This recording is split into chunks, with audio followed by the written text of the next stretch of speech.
Hello, everyone, and welcome to Schwab Coaching. My name is Cameron May. I'm a Senior Manager of Trading and Derivatives Education here at Schwab, and this is Covered Calls and Short Puts. And today we may be talking about the most important element of planning a covered call trade, and that is when to exit. Today I want to walk through three different scenarios for why a covered call investor might choose to exit a trade, and also how to plan and place the order to get that done. So this is going to be an interesting discussion. We're actually going to wind up placing several different orders. I'm going to be looking at this from the perspective of somebody who's never really done this before. So we want to make sure that everybody can follow along. Before we get to any of that, though, let me first of all say hello to everybody who's chatting in. Great to see all the familiar names. Good to see anybody who might be here for the very first time. But hello there, Dan and Will, Mark, Eva, Tony, Canty. I think we have another Mark maybe, but Lawrence, great to see you. Everybody else, thanks for joining us week after week. We always appreciate your attendance and your contributions to these discussions. If you happen to be among those who are here for the very first time, welcome to you as well. And if you're watching on the YouTube archive after the live stream is concluded, enjoy that recording. It's a great way to watch these webcasts. But if you'd like to be here in our live stream audience, you're certainly invited to join us. I'd love to have you here. I also want to let you know that my very good friend Mike Fairborn is joining us in the chats. Mike's going to be addressing any questions that I can't get to during the flow of the presentation. Mike and I have now worked together for basically 20 years, so he brings a ton of experience to this discussion. Thanks for having my back there, Mike. Let's get into this discussion. And as we do, Mike and I want to throw out an invitation to you if you're watching live or on the archive. Please follow us on social media.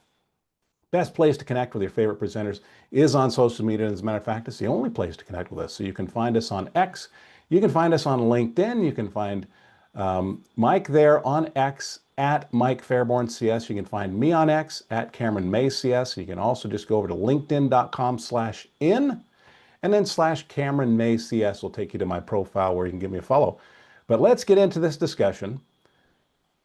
And of course, we need to first of all consider that risks are real. Yes, they apply to covered calls and to short puts. This is important information. So be aware that options carry a high level of risk and are not suitable for all investors. Schwab does not recommend the use of technical analysis as a sole means of investment research. Investing involves risks, including the loss of principal, and any investment decision you make in your self-directed account is solely your responsibility. All right, so let's talk about what we're going to talk about. Let's set an agenda for today's discussion. First thing that I want to review is how or why might a trader choose to get out of a covered call? And once we've defined our motivations for exiting a covered call, how do we plan and place an order to execute that idea? So there are really, in my view, three reasons why a trader might be choosing to exit a covered call: to take profits, to hopefully mitigate losses, and maybe to try to manage the risk of assignment. Now, that's not in our control, but there are steps that we might take to try to minimize that risk. So there are reasons for exiting a covered call, and then there are orders to try to accomplish those reasons. So we're going to be going through an example trade in our paper money portfolio and adding some exit orders to that trade. And then we'll actually be planning and placing a brand new trade, and attach an exit order to that as well to show that we can place orders on existing positions, or we can include them when planning and placing a new trade. So let's get right to it. Going right to the Thinkorswim desktop platform. This is the paper money software. So this is a simulated trading environment. But within this environment, we have a position on Cardinal Health. We own 100 shares. These were purchased some time ago at a much lower trading price of $155.40. Right now, Cardinal Health is trading at $223. But last time we met, about a week ago, well, it was a week ago, we sold a covered call against those 100 shares. So we now have a 17th of July, 230 call. And for that, we collected $4.65. That call seems like it's come down a little bit in price, which is usually the objective there. It's down to $337. But let's talk about when a trader might choose to pull the plug on a portion or all of a covered call position. So first of all, so here's our Cardinal Health position. This is when we bought those shares. We pretty much just held the shares and they did their thing. until we sold a short-term call right here, made a quick turnaround paper money profit on some April calls. And as the stock fell, we just held on to those shares. It started to rise again. And last week, this is this oval that I've drawn here, we sold another covered call. So the anticipation there, the example scenario, was that maybe our investors saw that the price had run up sharply, but it might be encountering a potential price ceiling somewhere up around the $230 level. And so we sold a 230 call. And it's interesting that in the days since last week's discussion, and by the way, if you want to go review that discussion, it's in the archives. I'll show you where to find that in just a moment. But over the last several days, it's interesting where prices have topped out in trading. So the day after our last discussion, we got up to 229.78, within 22 cents of that ceiling that we were looking for. The next day we got up to 229.55, about 45 cents. But it really seems to be that the hypothetical scenario that we thought may play out seems to be, at least in the early stages, going in that direction. It seems like traders are hesitant to go above that 230 level. So the stock has pulled back a bit. And as it's done that, the value of that call has come down and opened a little bit of a window to maybe take some profits there. So I want to talk about scenario number one. Sometimes the trader is in a covered call and they want to take profits. Now, that sounds like a pretty straightforward proposition, but actually, what are we talking about with profits? Are we talking about profits on the call that we sold? Or are we talking about profits on the stock that we owned? Because those are two different things. So let's talk about that first element, taking profits on the call that we sold. So we have a good example scenario here going back to our monitor tab. As I mentioned, we sold our call for $4.65. And typically what our covered call investor or trader is looking for here is to collect a premium and hope that the value of those premiums goes down so that they can try to buy out at a lower price. So we collected $4.65 per share on 100 shares, setting commissions aside. That was $465 that was collected. Now, if we were to attempt to buy out of this deal right now, how much might that cost us? Well, as we look over here to the market price of those calls, looks like the middle price, about the halfway point between the bid and the ask price, is about $332 to buy out. In other words, $3.32 per share, right around there. Doing a little bit of rounding, you can see that I rounded off a half a penny. So if we were to exit right now, we might be able to realize, potentially, depends on if we fill this order, if we sold the call for $4.65 and we buy it back for a lower price, if it only costs us $3.32, that might leave about $133-ish on the table as gains. So far, the trade is going well. Could the trader decide to just exit right now? Yes, they might choose to do that. And assuming we have good liquidity in these calls and we're able to get the order filled, might be taking a profit. But let's say that we want to wait a little bit more. Let's say that we prefer to see those profits increase on this call. So I want to talk about how a trader can enter an order in advance so that if the call ever falls to a pre-selected level that the trader's willing to pay to exit that call, we can place an order to do that. All right. So if we were in at 465, here's one approach that's sometimes used. We figure out how much we can spend to retain at least a certain percentage in profits there. So for example, let's say that our trader wants to keep at least 80% of the $4.65 that was collected. In other words, they don't want to spend more than 20% of the original price of the call to close out the position. How do we do that? Let's take 465 and let's just multiply that by 0.2, that's 20. And that tells us we can spend up to 93 cents per share to close this contract out and still retain 80% or potentially more of the profit in this call, if those profits come about. Now, this is not something that's actually happened yet. It may never happen. But let's just say that we have that plan. We'd like to take profits if the price of that call drops today or tomorrow or sometime between now and 17th of July at any point to 93 cents per share. So how might we do that?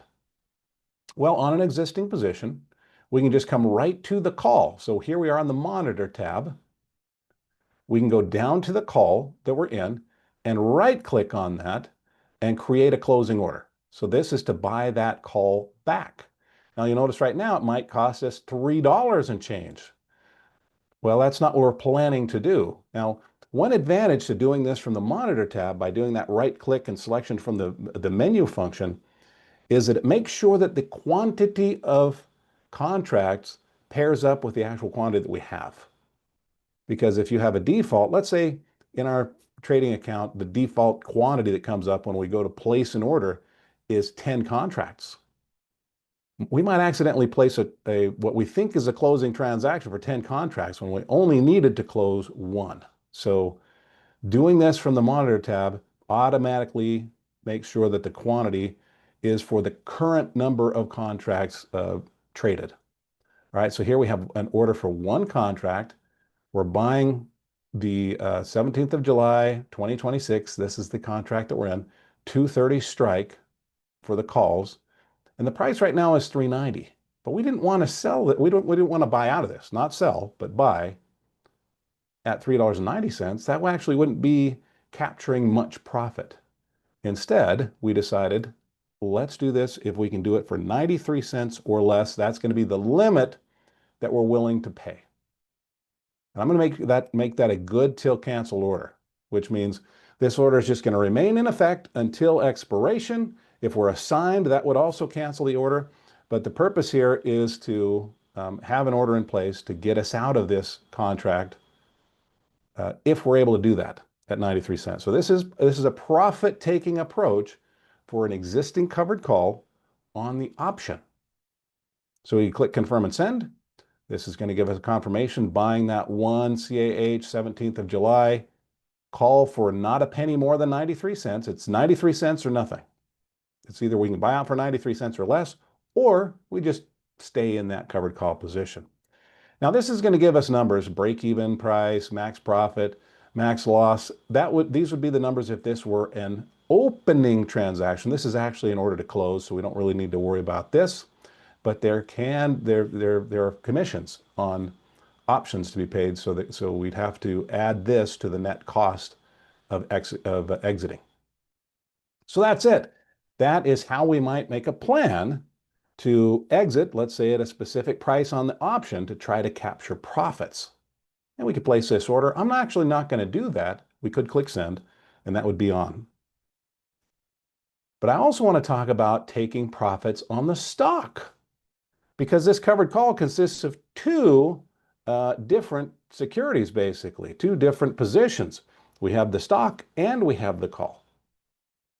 So let's mix up our scenario here. Let's say that we supposed that our stock was going to be below $230, and maybe the contract just expires worthless without any special effort on our behalf.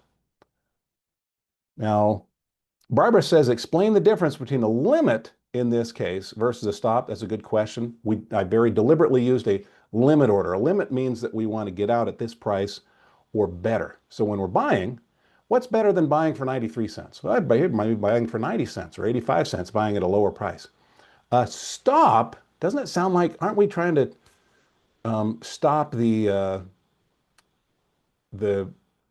I don't know, the risk for loss on this trade, or we want to stop and take our profits? No, when we enter an order to exit a position that we originally sold to get in, if we use a stop, what we're saying is, hey, if the price is rising to a certain level, stop the bleeding. I want to get out at that level. Okay, so yeah, the stop in this case would probably be used at a higher price than the price that we received. A limit is typically used at a lower price when we're putting an exit order to get out of something that we sold to get into. That takes some time to think through. The good thing is these webcasts are recorded, and you can go back and listen to that logic and revisit it and sort of let it mull around in your head until it makes sense. But I know that it can be a little bit goofy to think stop versus limit I'm already used to that when I'm, let's say, buying a stock. Makes sense. We have to reverse the logic when we're selling something, not buying something. We're selling something to initiate a position, as in the case of a call that we sold. All right, so let's just suppose, so far our stock is doing just what we thought it might do when we discussed this last week. We thought it might come up to 230, and it pretty much did, came within pennies. And then we thought it might start pulling back, and it pretty much has. It's been coming down. It actually got down as low as 219. But let's just mix things up here. Let's remove our drawings.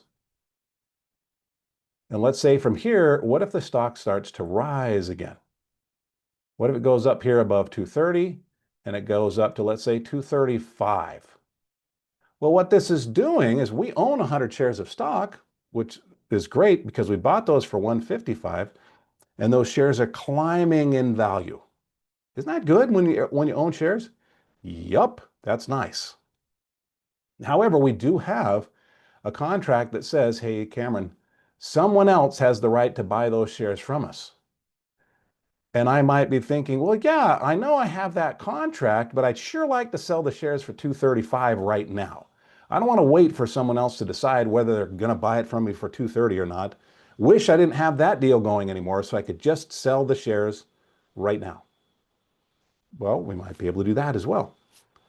Here's how we're going to do that. As a matter of fact, now that I've set up that sort of intriguing premise of taking profits on the stock, I'm going to hit the pause button on the presentation because I just see there in my chat window, there's been a survey link that's been added to the chats for everybody in the live stream to give me some feedback. And believe me, the feedback is always appreciated. So if you would fill out the survey, that would be great. So just as a heads up, yes, there's a link in the chat window for you if you're here live. Click on that link right now. Fill out the survey when the webcast is over, when you can give me some honest feedback. There are only 2 quick questions to answer, and then a comments box and a suggestion box. But what I'll say is if you take the time to fill out that survey, I always take time to read through it. I just got some survey results this morning for another webcast. I was reading through those. That's nice. So let's get back to our presentation here and talk about taking profits on the stock. The problem with taking profits on the stock is that we have this obstacle that we just discussed. We're in a contract where we already agreed to sell the shares to someone else. So we need to exit that contract and then sell the stock. So here's how we do that. I'm going to go to the Monitor tab. And instead of going down to just the call, I'm going to go up to the symbol, CAH. And I'm going to right-click on that line. And we're going to create a closing order. And in this case, instead of what we got down here when we right-clicked, we got a closing order to just buy the callback. If we right-click up here, we get the option to sell out of the entire covered call position, close out of the contract, so we don't have that obligation to sell to someone else anymore, and then sell the shares. Now, alternately, we could sell just the shares, leaving a naked call position, or we could buy back the call all by itself, which would just be doing what we already discussed. I'm going to choose this first thing right at the top of the menu. And this is an order to close out the entire position. Now, our stock right now is at 223, and we weren't talking about selling with the stock at 223. We were talking about if the stock were to move up to, let's say, 235. So now notice this order, just to confirm, is an order to sell the shares of CAH, but it's also an order to buy out of the contract, the 17th of July 230 calls. So it's an order to get out of both. But what I'm going to do, I'm going to come over here and click on the little gear icon. And I don't want to close out of both right now. We're talking about maybe closing out if the stock gets up to 235. So I'm going to do this. I'm going to come up here where it says sell this covered call. And this is what we're saying we want to have happen. We want to sell out of this covered call just in a single day order, right? I'm going to enter that as a market order because I'm waiting on a future condition, and that is for the price of the stock to rise to $235. So now I'm going to add that condition to this order. Let's come down below and type right here where it says symbol. I'm going to click on that and auto populates with CAH. That's our stock. Method, I'm going to leave at mark. That's the market price of the stock. And if it rises to greater than or equal to 230, oops, let me do that correctly, $235, that's going to be my order. So if you follow this, let's reverse the logic here. We just put in a condition where we're waiting for the stock, symbol CAH, market value to go greater than or equal to $235. If that occurs, what do we want to have happen? So here's the if, this is the then. Then we want to sell that covered call position at whatever market price it takes to get out of the stock, which should be around $235 at that moment, plus to buy back the call. Barbara says, will it buy back the call before it sells the stock with this order? Yes. Yeah. We're putting in market orders for both to happen so it doesn't leave the stock position or the call position naked. However, let me throw out some reality. Here's a reality bomb for just a moment. If the stock is up at $235 and someone else has the right to buy those shares from us for $230, what do you think it's going to cost us to buy out of that call at that moment? It is going to be more than $5. It might be $5 and change. It might be $6. It might be $7. Just depends on market conditions for the call at the moment. What I do know is that it won't be more than how much profit we're taking on the stock. All right, or at least from today. Because as stock price goes up, yes, it gets more expensive to buy out of that call, but not dollar for dollar. Pennies on the dollar. I mean that literally. Pennies on the dollar. It might be a lot of pennies. It might be a few pennies, but yeah, pennies on the dollar. In any case, yeah, Sam says it's going to structure it as a covered call. The system sort of figures out how to exit, but it's not going to exit the stock and say, oops, I forgot about exiting the call option. So as I click save here, what this is going to do is I now click confirm and send, is it's going to sell the covered call, but not right now. This is for if the stock rises above 235. You know what? Let me try one thing. Hold on just a moment here. Let me make sure. Yep. No, that's okay. That's okay. Yep. Anyway, so as I click confirm and send, this is an order to exit if the stock goes above 235 and then generate a market day order. All right. And we can send that order off. Now, I'm not going to do that either. I'm always just leading us through the logic of these trades. So we've talked through taking profits on the stock. We've talked through taking profits on the option. Now, there's a third reason why a trader might choose to exit a covered call, the option. And that is in an effort to avoid assignment. All right. For some traders, they're totally fine. If they own a stock and they sell a call, they've just accepted, all right, between now and expiration, the other trader can decide to buy my shares for the strike price. In this case, it would be to buy the shares back at $230, really at any time. Maybe tomorrow. It's not as likely if we're below $230. It becomes more likely as we rise above $230 and as we get closer to expiration. But our hypothetical trader here might be just totally fine with that.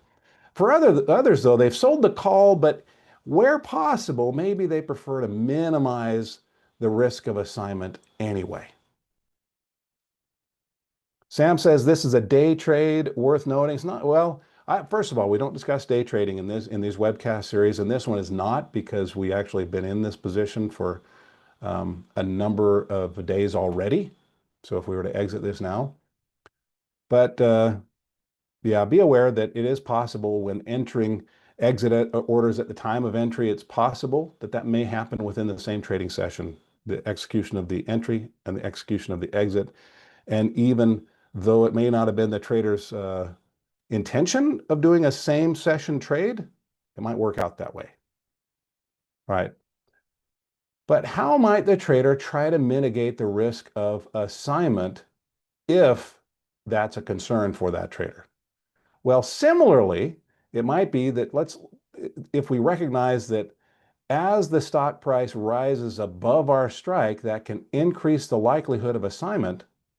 They might put in an order to try to close out that contract if we've risen above the strike price. Or we might choose, regardless of where price is, or maybe we want to put a time element to it. Let's say, what if we're above $230 and we're getting close to that expiration? A combination of those factors is elevating the risk of assignment even further.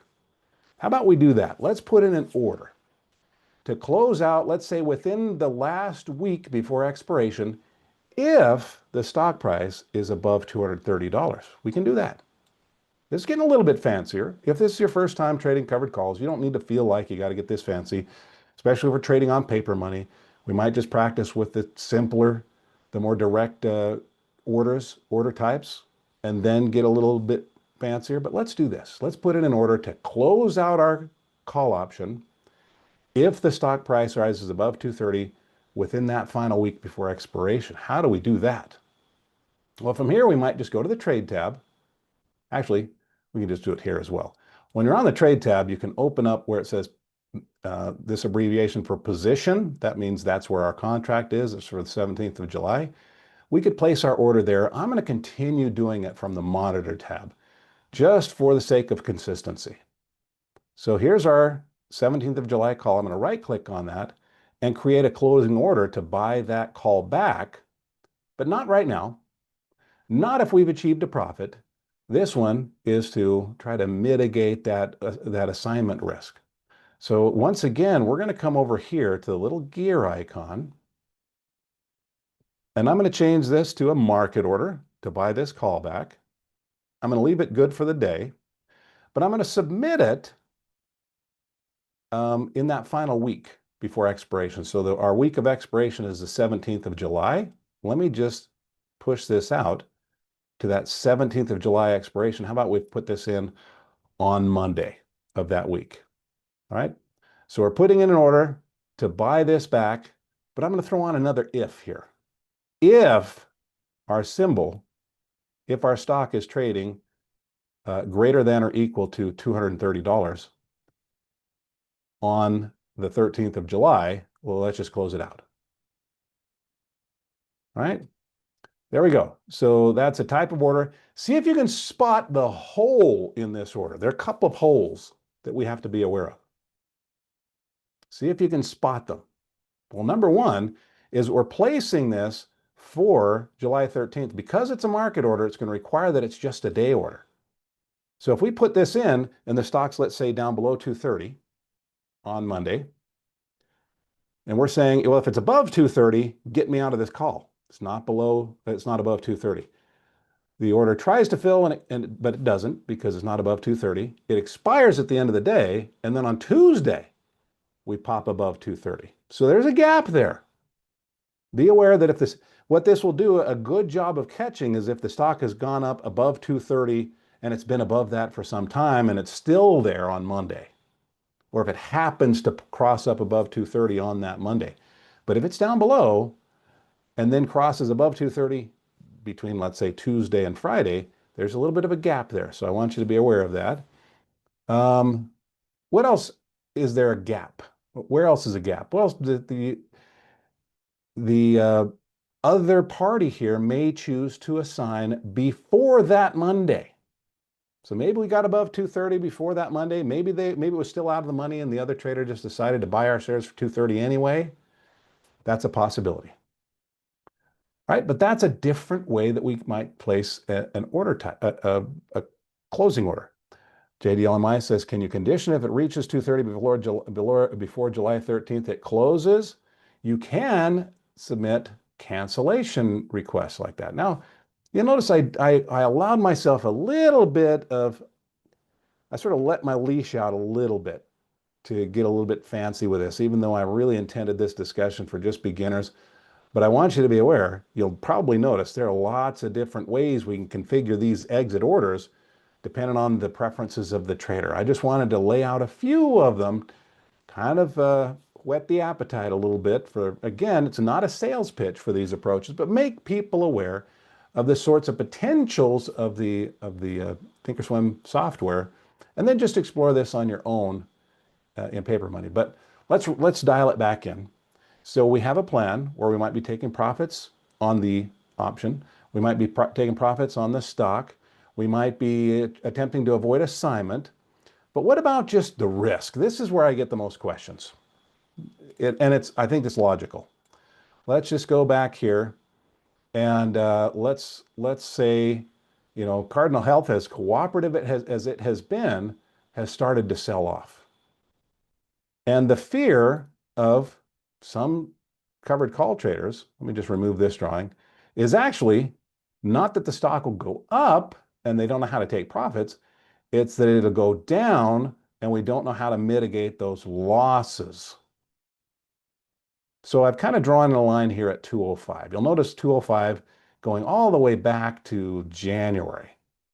That's been what appears to be a pretty good price floor, except for this period, May and June, where it slipped down below and it became a price ceiling. So it looks like there's this support resistance line right around 205.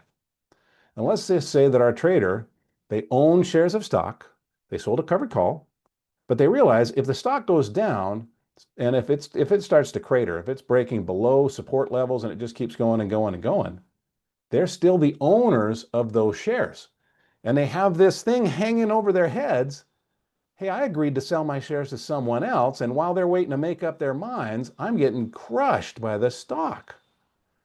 So the question arises, can I put a stop order on a covered call? And the answer to that is yes. Now, just like other types of stock order or stop orders, it's not a guarantee that we'll exit for exactly, a specific price where we're completely mitigating or defining the risk. But yes, a stop order can be put in place. So Sam says, what's the plan, Cameron? You want out of HOA or CAH or downside protection? In this case, we're talking about that downside, attempting to mitigate the risk. So let's put a stop on our trade. So this one I'm going to do. Let's right click here. Let's create a closing order to get out of this covered call. That is to buy out of the contract so that we don't have that hanging over our heads anymore, and to sell the stock because we want to stop the bleeding. Well, we don't want to do that right now while the stock's at 224. The scenario that I just laid out as an example is if we happen to fall down below 205. So let's do this. Let's come over to our condition area again.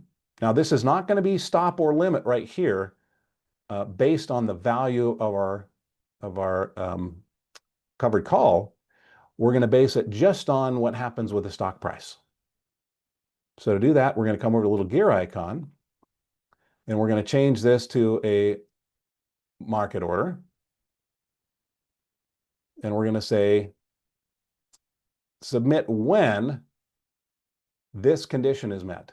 If CAH, the market value, falls below, what did I say? 205.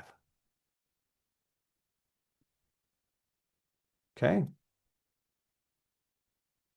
Let's save that.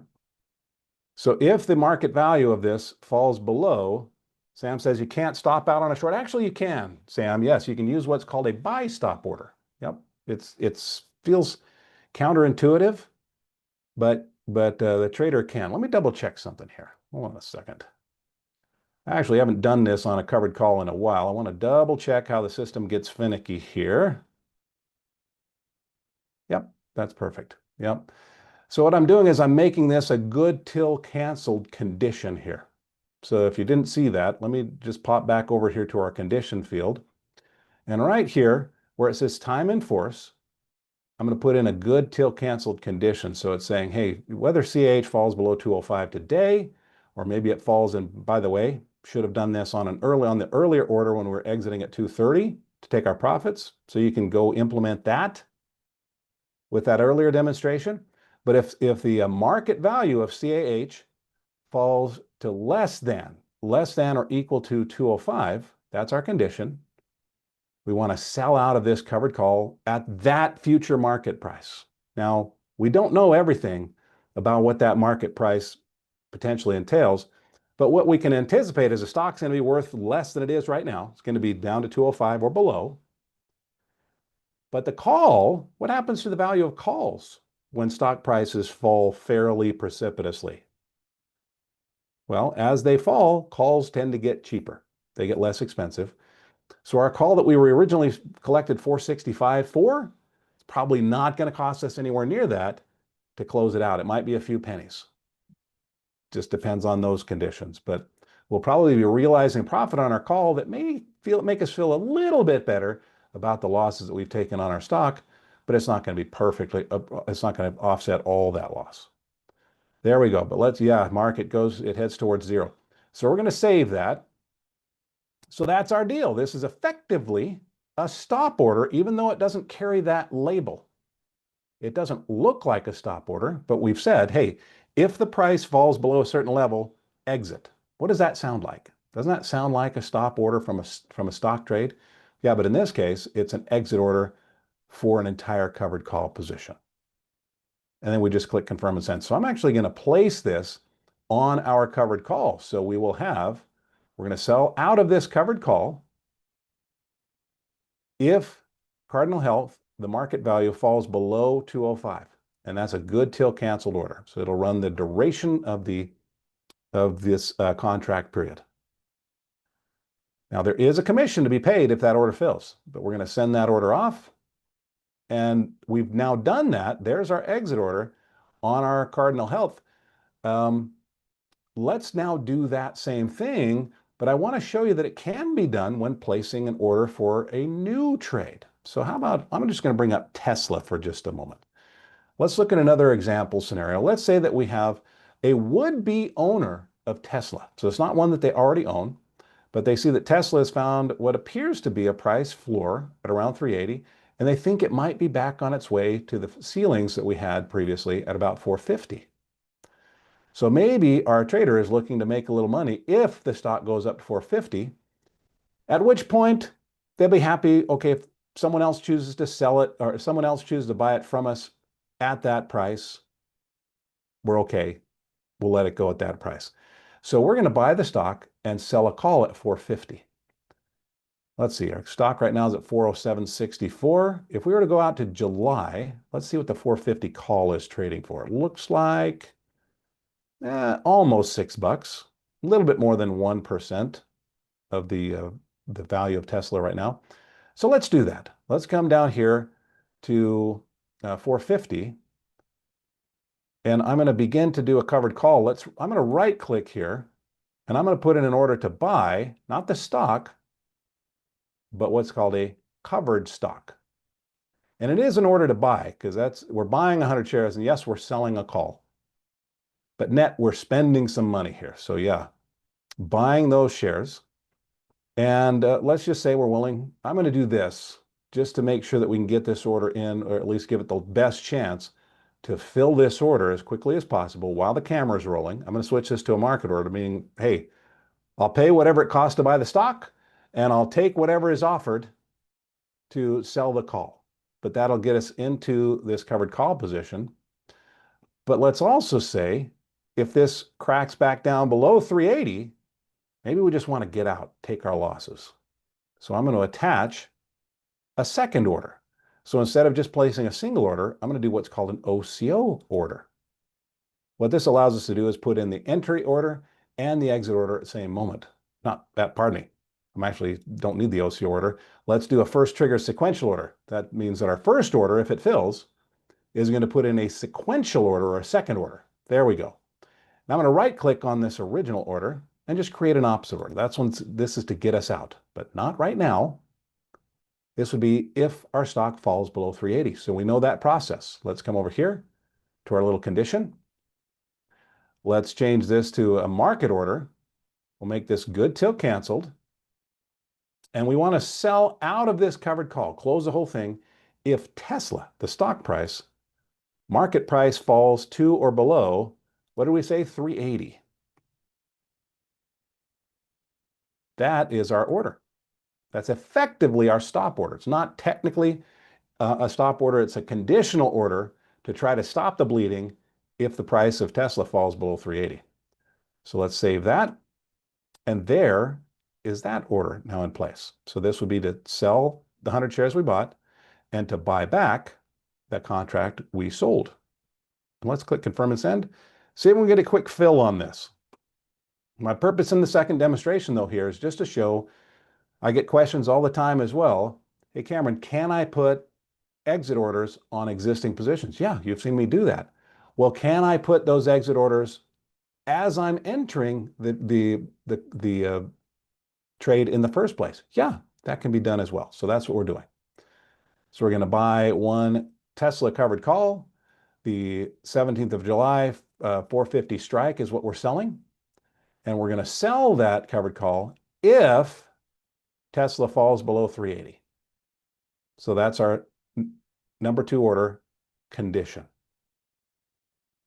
Now, there are commissions on both ends of this to get into the call, to get back out of it if both of those fill. But let's send that order off and see if we can get a quick fill on a Tesla trade. Should relatively quickly fill, because both of those were market orders. But there we go. So we're in at 401.47 net. That's spending about $407 and change on the stock to buy it. And then we collected about $6 on the call when we were selling it. So that's sort of the net of the trade. But guys, we've accomplished what we set out to do today. Now, we did cover quite a few bases. So if you're not terribly familiar with some of these processes, you might want to go back and revisit the archive and then follow along in your paper money with a different trade. But that means that you need to be able to find where those archives are. So let me make sure that you're aware of this. We have some great resources available to us free of charge from Schwab Education. So if you're new to the channel, welcome. First step that I would suggest to you is that you subscribe to the channel. Pop down below, click on the subscribe button. It only takes a second. It doesn't cost anything to do that. But the channel is where you can join our live streams like the one that I'm holding right now, or you can find the playlists of previously concluded webcasts. So for example, if you want to go back and rewatch this archive later, you'd find it under playlists and you'd scroll down. This one happens to be kind of toward the bottom of all the different webcast series that we have.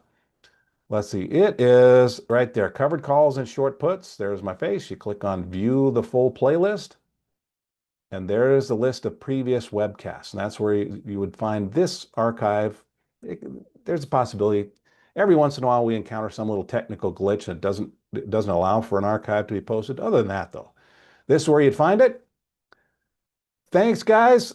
Barbara says, can you put on an exit order if it falls in order if you reach your target profit on the trade? Yes, Barbara, that can be done where we're attaching multiple orders at the same time. Maybe we'll put that in for discussion in a future webcast.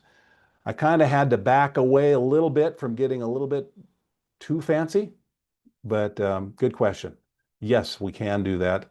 In other words, I could put in an order to close out the covered call if we fall below, let's say, 380, or close out the covered call to take profits if we rise above, let's say, 450. Yeah, do those both those orders at the same time. All right, but everybody, thanks for giving me your time. Mike, thanks for helping out. I definitely appreciate everyone who's already filled out the survey. If you haven't done that already, click on that survey link now. It's time to fill that thing out. But also make sure that you're following Mike and me and all of your favorite Schwab presenters on social media. You can find Mike and me on X. You can find us on LinkedIn. Mike, you find on X, you just go to X and look for @MikeFairborn CS. You'll find me there @CameronMay CS.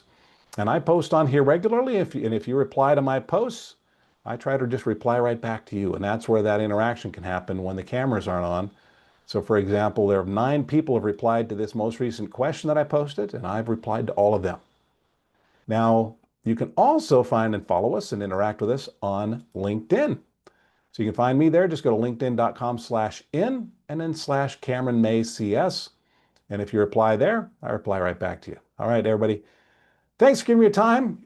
Go enjoy the rest of our webcast for the rest of the day. Coming up next, we have